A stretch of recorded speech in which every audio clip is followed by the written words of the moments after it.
Are you a real estate investor looking to start your first flip? Are you a passive investor looking for the next opportunity?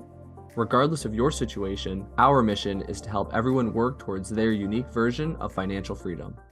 Hello, everyone, and welcome back to another episode of the Conduit Capital Podcast. I am Adam Barreau, and today we will be continuing with part 3 of our series, Private Lending in 2024.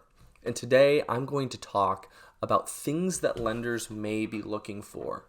So just to review really quickly, in part 1 of this series, we answered 3 questions. We answered what is private lending, who lends private money, and where is their money coming from. In part 2, we talked about why you should use private money.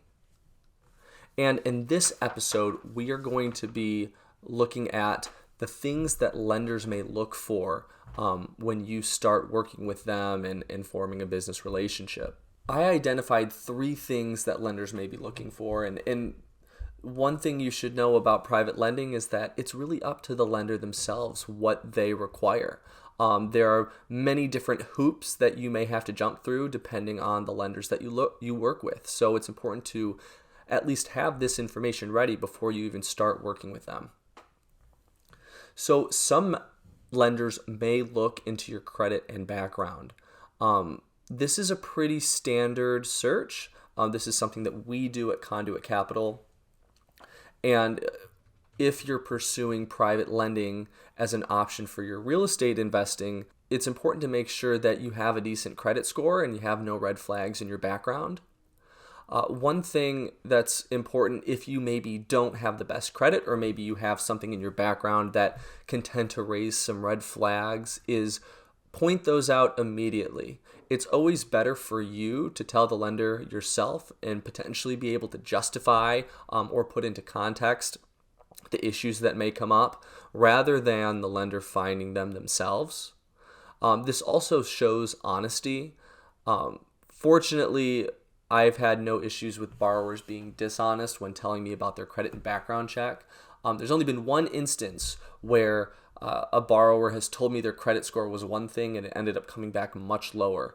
And we didn't end up going through with that deal because with us at Conduit Capital as a private lender, trust and honesty is very important to us. And verifying your credit and background check at the front is one of the first ways that you can show that you're an honest borrower to your lender.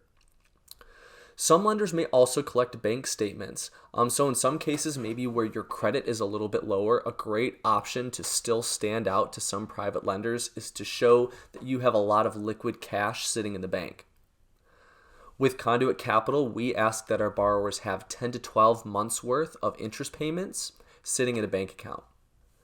This is because, as I mentioned in our previous episode, I want to make sure that our borrowers are set up for success when they take on this real estate investment. And part of ensuring that they're set up for success is that they're able to afford the cost of money with this loan. I don't want our borrowers eating ramen noodles every night during the course of this project just so they can pay their monthly interest payments. I want them to be very comfortable with the interest payments every month, so that we don't get into a hole where all of a sudden things are really tight. And like I said, they have to eat ramen noodles every night just to make their payments, which you can only eat so much ramen noodles. And I'm speaking from experience on that. But also, I don't want to get them into the situation where foreclosure is the only option because the project just got too big. So keep in mind that most lenders are going to require bank statements, and if your credit is low, that's a great way to stand out and still be appealing to some lenders out there. And then you may have some lenders, if you're pursuing a loan with maybe a friend or a family member or even an accredited investor that you meet at some sort of real estate event. So some lenders may decide just to go off of your reputation alone. Now, this is not how we do things at Conduit Capital, but there are a lot of savvy investors out there that do their investing on their own. They don't use any sort of medium. So they vet their investments their way and they deploy their money with people that they trust. This could be a great option if you don't have the credit or background, or maybe you don't have the bank statements, but that person knows you and you're close with that person. That's a great option. However, not many people do have that option. So keep that in mind. And I do just like to throw it out there that there's some crazy requirements out there that we at Conduit Capital personally don't do, but again, there's a lot of different lenders out there that you could potentially use. So regardless of what information is required from you, be prepared to provide this with any lender that you're working with. Whether you're working with a lender that has a lot of hoops for you to jump through, or you're working with a friend or family member that's happy to help out you when you're in need, being able to provide this without being asked is a great way to put your best foot forward. And it shows a lot of accountability and honesty when starting your working relationship. So this has been part 3 of our series, Private Lending in 2024. Thank you for tuning in. Remember, we also still have our monthly meetup in person at our office in Gary, Indiana.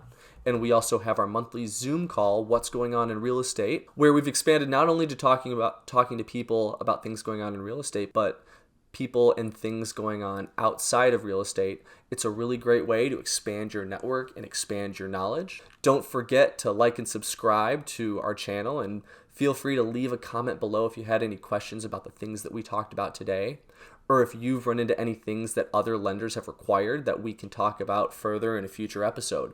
Thanks again for tuning in to another episode of the Conduit Capital Podcast. I'm Adam Barreau, and remember, be a conduit, not a bucket. Thank you.